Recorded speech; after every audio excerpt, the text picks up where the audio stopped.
Welcome to Executive Checkpoint, where security professionals gather insights to navigate the dynamic and ever-evolving world of physical and cybersecurity. I'm your host, Tino Urbina, and today we have the privilege of speaking with Syya. Yes, I'm gonna mispronounce your last name, so Syya, I'm gonna ask you to do it for me here in a second. She's a digital content strategist, podcast producer, and brand storyteller, and the founder of Brilliant Beam Media. Syya is helping professionals and brands craft a compelling narrative to resonate with their audience. With a background spanning corporate leadership, digital engagement, and podcasting, Syya believes that everyone has a story to tell strategically, simply, and brilliantly. Today, we explore how storytelling plays a critical role in building trust, strained security awareness, and shaping brand identity in the security industry. So we're excited to dive in with Syya. Syya, welcome to the show. Thank you for joining us. There you are. And so, how are you? Hello, and welcome to, welcome. I'm so used to hosting. Thank you for having me, Tino. It's been like forever and a day. This is so interesting. So, just as a reference, Syya and I known each other for a few years. We used to be part of a leadership group, business leadership group. It was a great experience, and we, built some affinity for what professionally we do and why not. And then we became quick friends. And I'll say openly that Syya is the reason I started the podcast. She's been telling me, Tina, just do it, just do it, just do it. And finally, uh, and to preface our earlier conversation just a second ago, Syya, one of the reasons I struggle starting, I think a lot of people struggle with that starting point, is I like to do things a certain way. Now, I won't say perfect, but I like certain things to run properly, right? Oh, yeah. Now, of all shows, then things can go wrong. Today, I couldn't get the software to work, couldn't get the microphone to work. So about 2 minutes ago, Syya goes, you know what? Let's just go live, right? Let's just go live. Hey, just real quick, where are we going live? Because I want to make sure we promote and make sure everyone knows where to go to find us. LinkedIn, under our page in LinkedIn, Okay. Executive Checkpoint, and YouTube.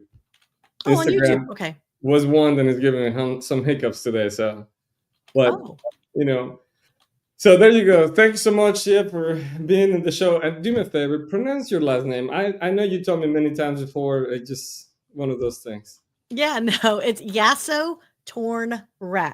It's spelled phonetically, so if you just break it Oh, up into see, I was pieces, trying to it's complicate it. easier. Yeah. No, it's funny. My dad, it used to be spelled when he first came over to the United States from Thailand. He had it written down as Yaso Thorn because Thailand Thai. So I he see. assumed it'd be that's how you pronounce it. But over time, people just kept saying Yaso Thornrat, and he's like, "Oh my god, I hate that. I hate it." So he actually legally changed the name to Yasotornrat. I hope he legally Wow, changed it because that's what I've been going by. But yeah, isn't that funny? Isn't that a funny story? I was like, "Oh my gosh, that's funny." that's So great. But aside, I mean, your story. I mean, your family background.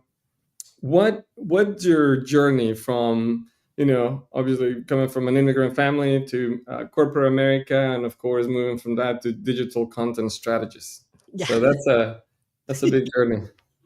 It is. It's really funny that so I've told this story before, but 100% credit goes to my dad. He came over as an immigrant in the late 50s, and he settled in Oregon and was a strawberry picker in the fields because that's the first gig that you can get. He didn't speak English. He wasn't educated. He had, I think, up to 6th grade education. Well, he had up to formally 6th grade education, and then he GED'd it as he got older, whatever the GED equivalent is in Thailand. And then he came over, and well, let's just say the 50s were a different time versus now. Okay, so how he finagled his way, he got into the Oregon State University and ended up getting his bachelor's and master's as working in the field and then going to school at night or whatever. It's just an amazing story. And he's just been such a spark for me to know that it doesn't matter where you start in life. Right. It doesn't matter what you think you want in life, right? It's what you the opportunities that are given to you and taking advantage of it and kind of moving on. And that's how I went from being a student out in Orange County, California, working at Disneyland. Okay, I worked at the Disneyland Hotel, loved life a little too much. I spent almost 6 years there and didn't graduate college. And I was like, yeah, someone needs to graduate college eventually. You can't be on a 10-year plan. You know what I'm saying? And so I said, fine, I'm moving away from Disney. It was easy money, but it obviously wasn't a career, at least for me. And then moved up to the Northern California, finished my college degree, and then started, funny enough, working in IT recruiting. That was the first gig I can get out of college, which was I won't say worst job, but if you're going to learn how to get thick skin, everyone I recommend either work in the food service industry and learn thick skin or become an IT recruiter because Wow.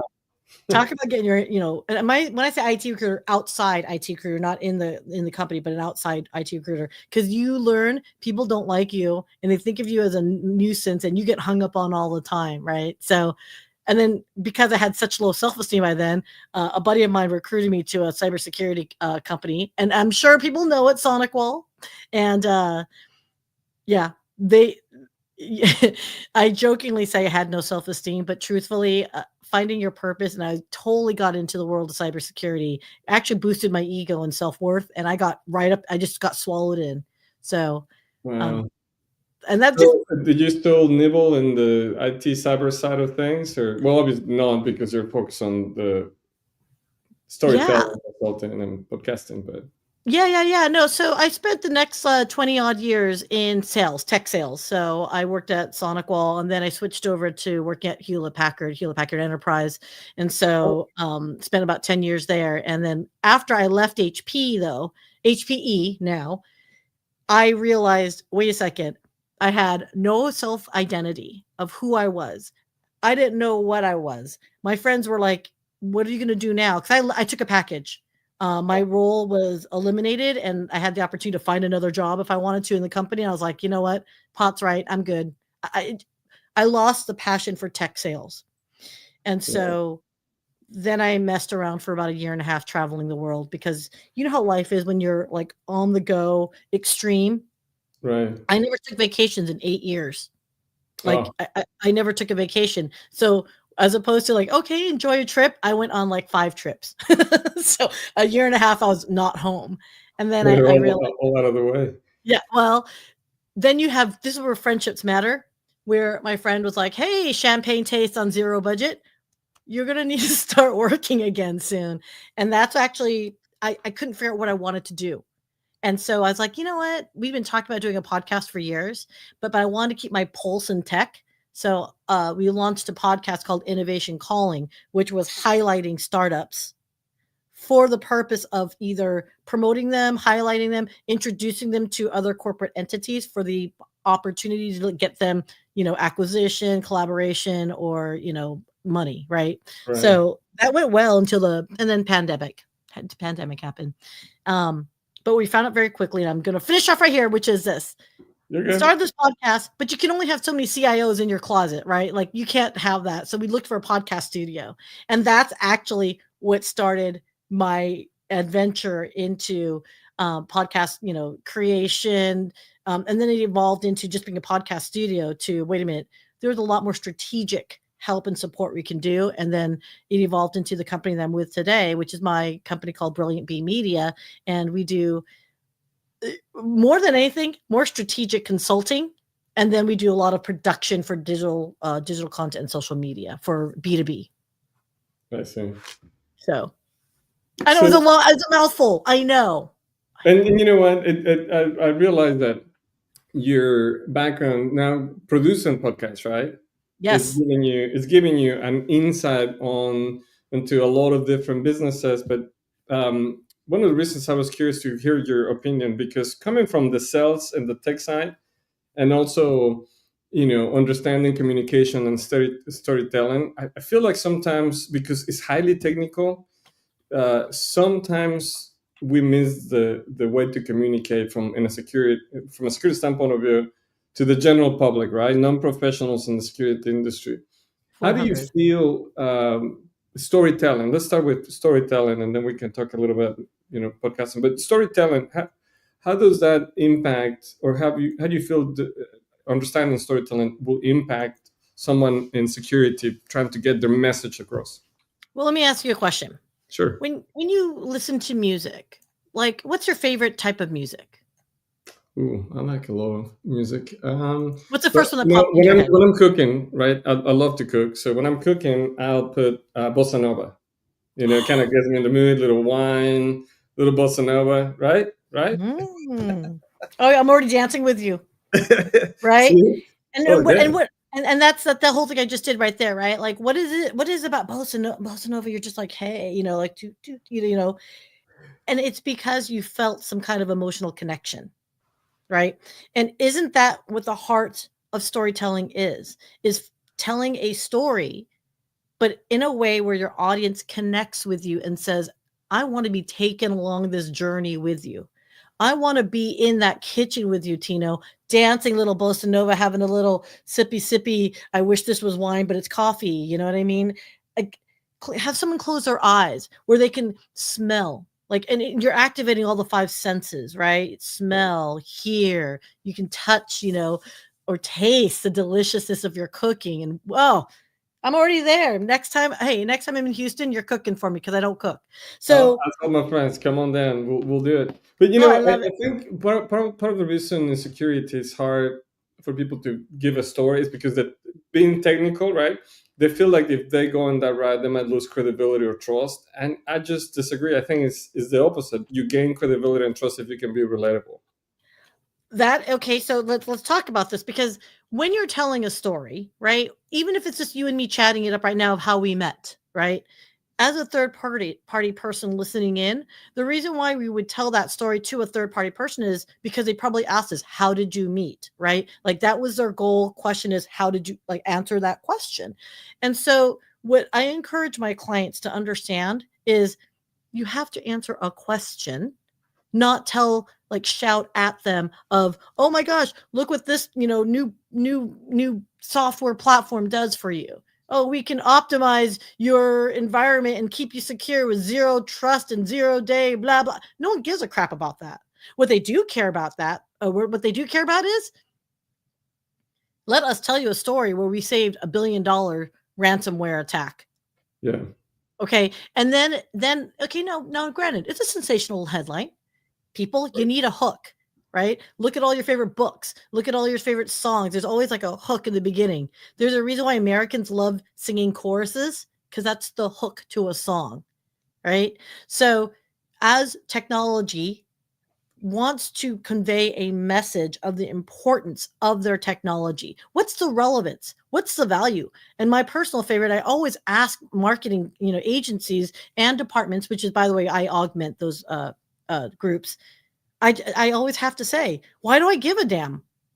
What Yeah. you're telling me? Why should I give a damn about what you're trying to tell me? Right? And sometimes you have to, and don't get it wrong. I love you, product marketing guys, gals, folks, but sometimes you get a little too much into your product. You love your product a little too much, right? And Right. it's So like, okay, so that kind of links into my next question. So where do you feel are the most common or the biggest mistakes brands make when they're telling their story? Is you mentioned one, I guess that will be one very specific one, talking too much about the product and not the solution. okay, here's my next one. Okay. Have you ever been networking and you're at a cocktail, or maybe it's a coffee meeting, whatever it is, and you go from like high top to high top, you're just kind of chilling, you're walking around and you're navigating your way through a sea of humanoids, like, some are talking, some are just listening, some are lost. Yeah. I love my lost friends. If you're ever lost at a networking event, like, look for me, I'll talk your ear off. No, but when you walk up to a table or a high top and you see people conversing, and you notice it's one person talking about themselves. Hey, what do you guys do? Oh yeah, well, hey, I'm in real estate, and are you guys looking to sell anything? Hey, when's the last time you bought property? Oh my gosh, did you hear about the real estate?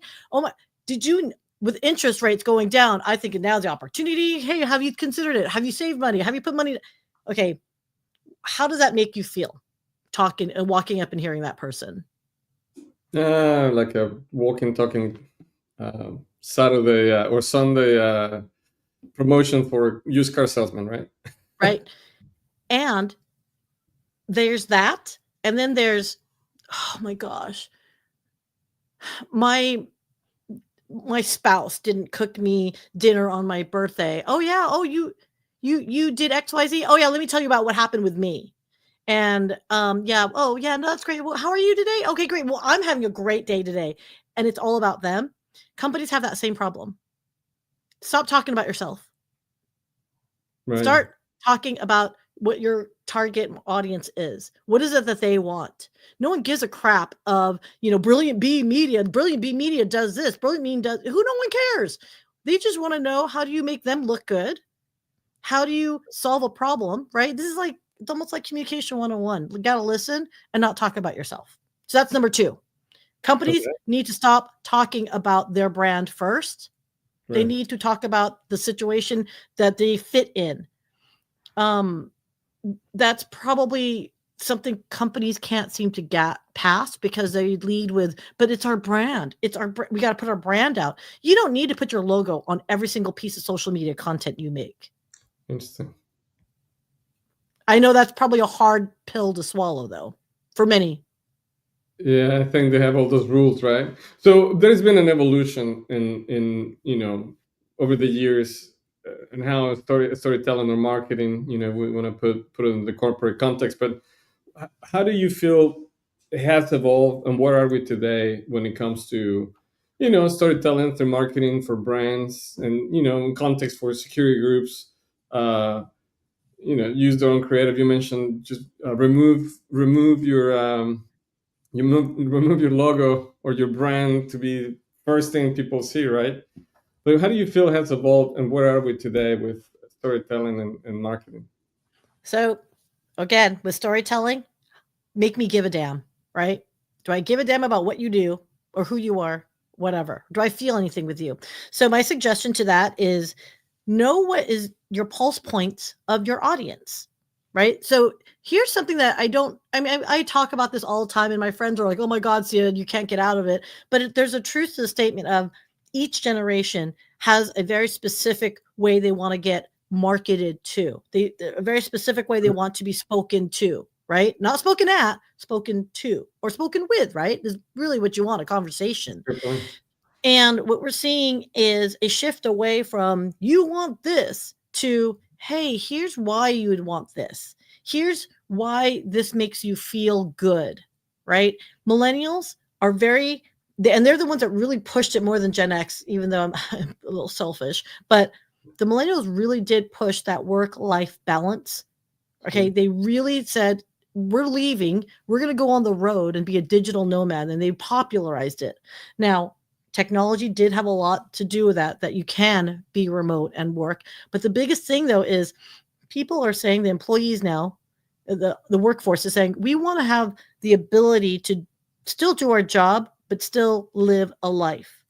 Companies need to understand in that messaging that you are fulfilling that mission. You're helping them propel that goal, which is to say, yeah, we work because we have to work, right? But at the same time, we don't sacrifice our souls in that process. So have your mission be very clear, that there is an impact.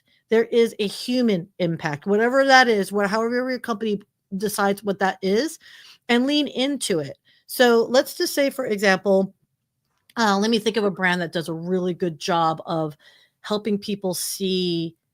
Oh gosh, there's so many that pop up in my head here, but like Nike. Okay, this is an old reference. Nike did a great job in their ad campaign of Just Do It, right? But if you look at their social media, they sell that story of the lifestyle of an active person. And maybe they do that whoosh at the very end, but in general, their ads are more focused on the messaging of, hey, if you're active and you're just doing it, you're accomplishing things, here's the great things about it, right? And that's where, again, technology struggles a little bit, which I think is so bizarre, because as today in I don't want to like date ourselves because I want this podcast to be evergreen, but let's just put it this way. technology is in every part. It's ubiquitous. It's in every part of our life. Then why aren't these technology companies leveraging that? Right? I'm fidgeting with my headset because it keeps popping out of my ear. But guess what? I can listen to the world. Tell me the story of what I can hear by using this, right? Close your eyes and imagine a movie unfolding, and then that's how you want to get the sentiment of your, if you're an earbud company, to get people to listen, is that you can immerse yourself, right? I think technology can do that. Maybe lean into some of the, Hollywood sensationalism, maybe to get the hook, but Right. pull it back. Interesting. So Well, if you think, and then I was going to ask about a good example on that, and I think telling a story is going to be the key for a lot of us in security, to tell a compelling story. And we also appeal to a little two different groups, right? You appeal to the end user, and you appeal to the business side of that end user. They got to justify the cost of acquiring your product, or might not, but nonetheless is still going to be focused on the story and the value that the solution is going to bring, versus just telling me about the widget, right? How it operates. yeah, So, mhm, if I may, if you brought up a point, can I just challenge you on one statement right there? sure. Yes, we're marketing from a technology perspective. You're right. There's two different audiences. Is it for consumer consumption, or is it B2B consumption? Because you're going to find the next CIO, CISO, etc. It's on LinkedIn, for example, right? We're a Right. LinkedIn audience. But here's where I would challenge you. Are we not all humans? So Sure. even when we're thinking of a B2B positioning, right? We're trying to Good cater point. to business professional. Are they not human consumers anyway? And so let me challenge you. And this is what I Hmm. did. And I will give a shout out because I just finished a live stream with one of my shows, if you don't mind, is Technophile Real Talk. It's sponsored by Checkpoint Software. Okay. And I got to tell you, if anyone knows Checkpoint, it's an international company. But when I pitched the idea of this show, I got to tell you, they looked at me with like, are you insane? Which, by the way, Tino, you know me. I get that look often. But But it but works. but here's where it resonated with them, which is no one in technology wants to hear about technology all day long, right? Like Right. you need a break. We need a break. You can't be like, all work and no play makes, us all crazy people. So when I had pitched them and said, "Hey, look, we're going to be talking about technology. It's going to be, cybersecurity. It's adjacent. Um, th- this is your audience is going to be there because it's in their world, but they don't want to be thinking too literally. So why don't we have them thinking about your brand as you sponsor, but in an entertaining way of they all watch movies and they all sit back with friends going, "Did you see that latest movie? And what that was unrealistic." Or man, that was right spot on. And it's that water cooler talk, right? Oh, that's fun. And Yeah. that ability to say, I want to be part of that conversation. I want to do XYZ with this thing. And oh, wait, Checkpoint is sponsoring. That's cool. And that's how the Right. connection is. And that's how you can connect to your target audience without pushing ads on them. No, that's a great point. And you know what? I said that thinking on, you're right, a little bit on the audience, but internally myself, even with our podcast, this is what I branded as a thought leader series, meaning not exactly related to security, but building into the knowledge that you want to have if you're a security professional, right? Mm-hmm. Like here soon, Vince Potente should be coming to the show. Oh, hey, Olympian, Vince. yeah. Olympian, incredible story. Anyone want to hear from him, but especially I feel like security, sometimes we get some nudge into just the standards and product and this and that. This might be the portion where we enrich the community of professionals, right? And that includes you today, kind of bringing us back to say, yeah, we ultimately, technology is for humans, right? And the connection, I think, is sometimes unrelated to specifically the brand. Is just look, uh, I'm sure you hear me say this, but the biggest product that you sell ultimately, if you're in the business of business development or sales or your own company, is yourself first. You're the biggest product you sell, right?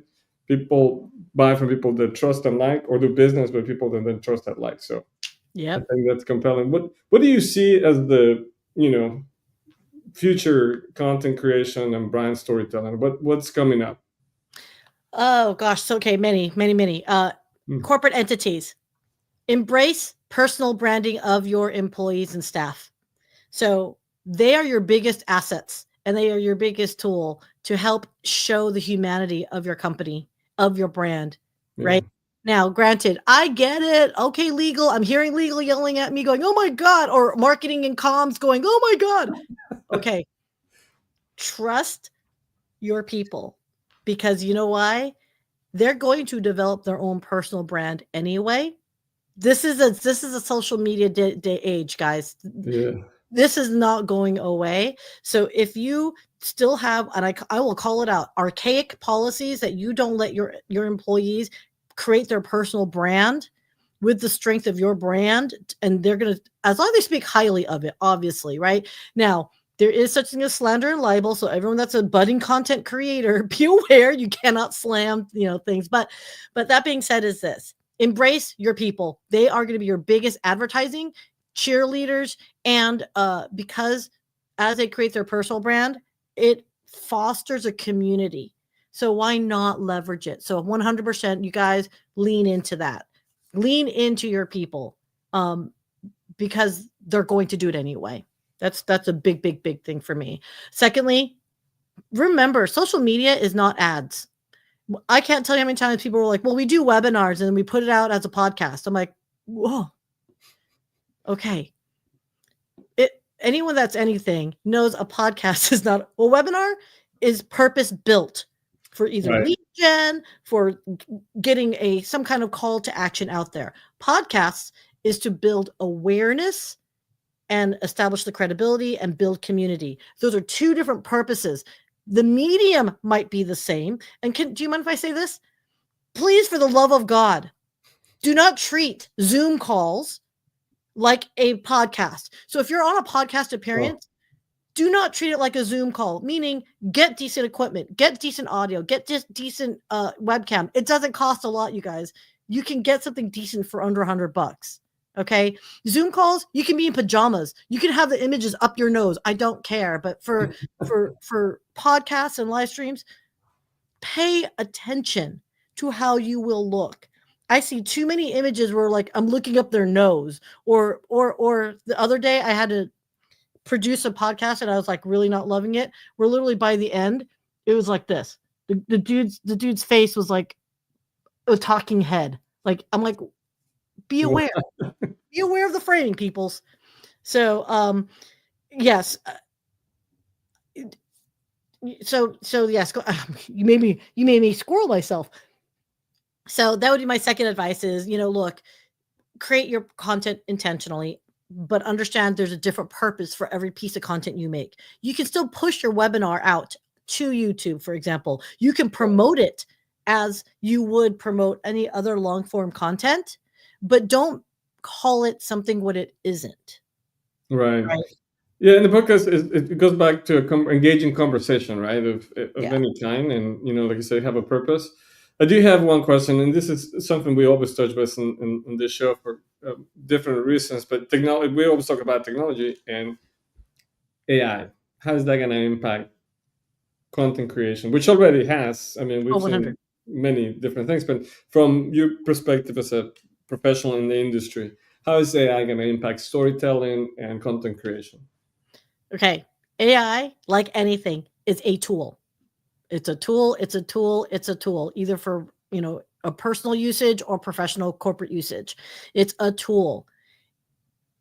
I have this saying growing up that I used to, for some of my mentees when I used to mentor, whatever assets that you have, lean on it, right? Because it's an advantage, but Right. don't rely on it. And so this would apply with AI.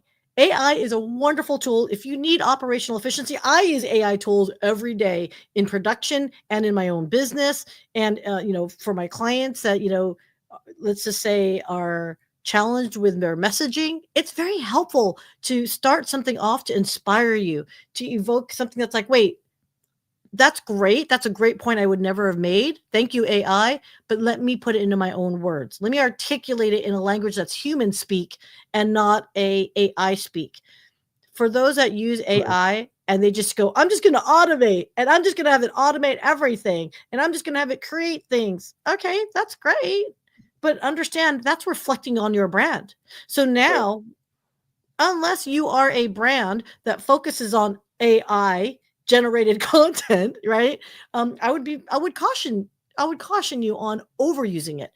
Time and place, like everything in life, time and place. Like, oh, I don't know, growing up, Syya, don't drink too much alcohol.